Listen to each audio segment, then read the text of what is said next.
سلام دوستان، در این ویدیو قصد داریم که در رابطه با کبد، راه‌های نگهداری از کبد و چگونه میتونیم که کبد خودمون رو از بیماری ها حفظ کنیم ویدیو رو برای شما تهیه کردیم که امیدواریم با تماشای این ویدیو اون رو لایک کنید و با دوستان خودتون هم سهیم بشید و فراموش نکنید که از ویدیوهای دیگر کانال ما هم دیدن کنید. کبد نقش مهمی رو در بدن ما بازی میکنه، عمدتاً تنظیم کننده احساسات، تقویت، هضم و جذب و همچنین تنظیم مایعات بدن رو به عهده داره. بیماری کبد همیشه علائم و نشانه‌های قابل توجهی ایجاد نمی‌کنه.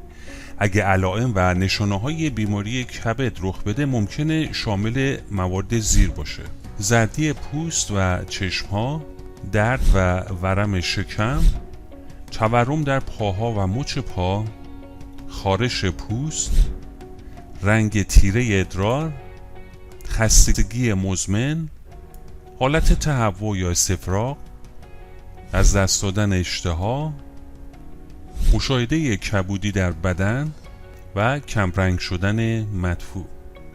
اما برای جلوگیری از بیماری کبد چه کارهایی رو میتونیم انجام بدیم؟ در نوشیدن الکل تعادل را نگه دارید.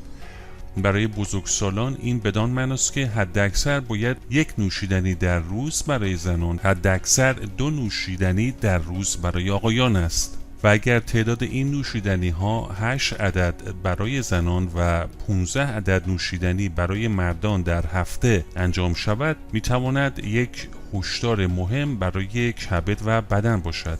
سعی کنید از پوست خود محافظت کنید هنگام استفاده از حشره‌کش‌ها و سایر مواد شیمیایی سمی. از دستکش و لباس‌های آستین بلند، کلاه و ماسک استفاده کنید تا مواد شیمیایی از طریق پوست جذب بدن نشه. همچنین حفظ وزن تعادل بدن باعث بیماری کبد میشه که در صورت چاقی این وضعیت بدتر خواهد شد. چه غذاهایی بر کبد تأثیر بد میگذارند؟ در صورت داشتن کبد چرب 6 ماده غذایی رو باید در نظر داشته باشید که از آن پرهیز کنید. الکل دلیل اصلی بیماری کبد چرب و همچنین سایر بیماری‌های کبدی است. دوم شکر هست. از غذاهای شیرین شده مانند آب نبات، کلوچه، سودا و آب میوه‌های کارخانه‌ای پرهیز کنید. سوم غذاهای سرخ شده هست که در گروه غذاهای چربی و پرچربی و پرکالری قرار دارند که باعث فشار بیش از حد بر کبد خواهد شد. چهارم نمک هست. پنجم نان سفید، برنج، ماکارونی و ششم گوشت قرمز. چگونه میتونیم کبد خودمون رو در خانه سمزدایی کنیم؟ سعی کنید غلات و میوه و سبزیجات بیشتری در رژیم غذایی خودتون بگنجانید. سعی کنید پروتئین بدون چربی، لبنیات و چربی‌های سالم رو بیشتر مصرف کنید. کدام قسمت از بدن با مشکلات کبدی و خارش دچار میشه؟ طبق مقاله 2017 متخصصین مراقبت‌های پزشکی معمولاً خارش رو با بیماری مزمن کبد مرتبط می‌دانند. بیماری‌های کلاستاتیک کبدی خارش رو به طور معمول در کف پا و کف دست احساس خواهند کرد. آیا مشکلات کبدی میتونه چشم شما رو تحت تاثیر قرار بده؟ خشکی، خارش چشم مجموعه کوچکی از چربی‌های روی پلک‌ها رو کاهش میدن.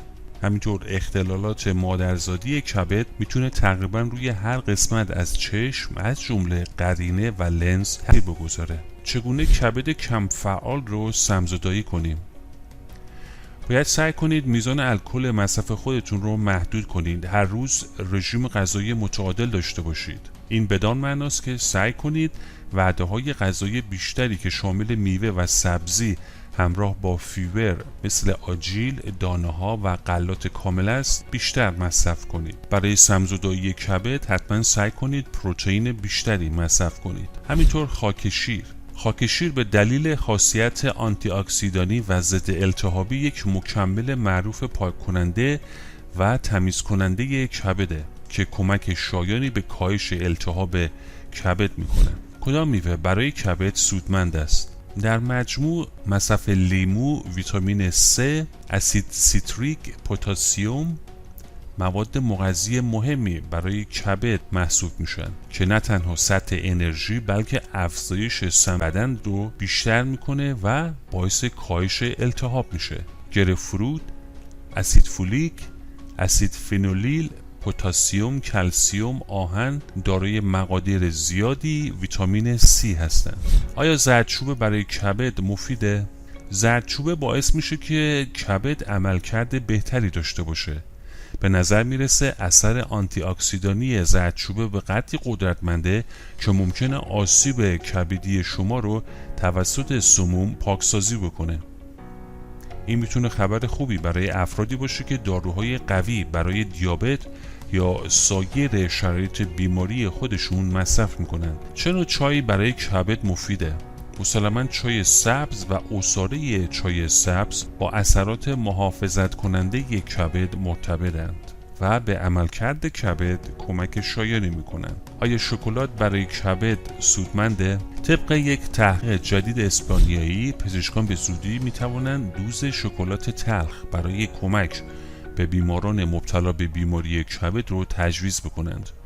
این مطالعه نشان داده که شکلات تلخ میتونه به درد بیماران مبتلا به سیروز کبدی و فشار خون بالا و خطرناک در شکم کمک شایانی بکنه. به کار بگیرید. یکی از این درمانها استفاده انواع کلم بروکلی، کلم پیچ و کلم بروکسل.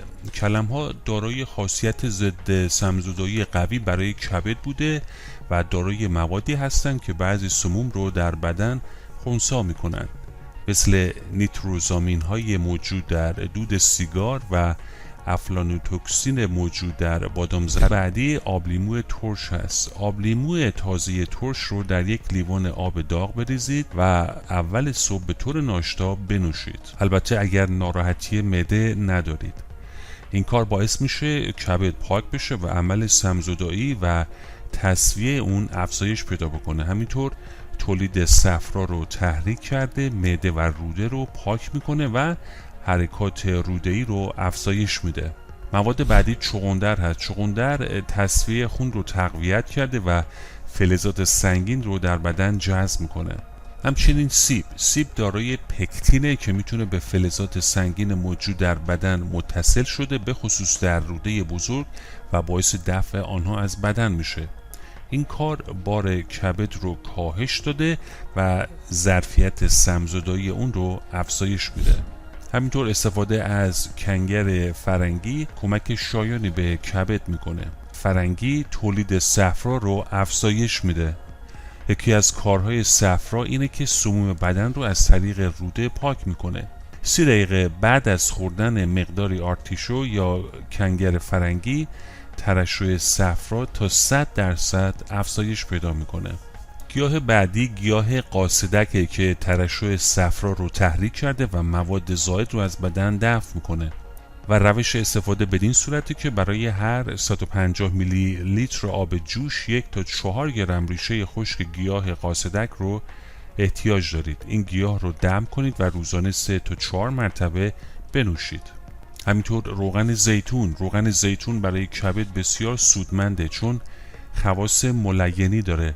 این روغن کبد رو تمیز و مشکلات کبدی رو رفع میکنه و روش استفاده بدین صورته که روغن زیتون رو با آب مخلوط کنید و 5 روز با شکم خالی این ترکیب رو بنوشید.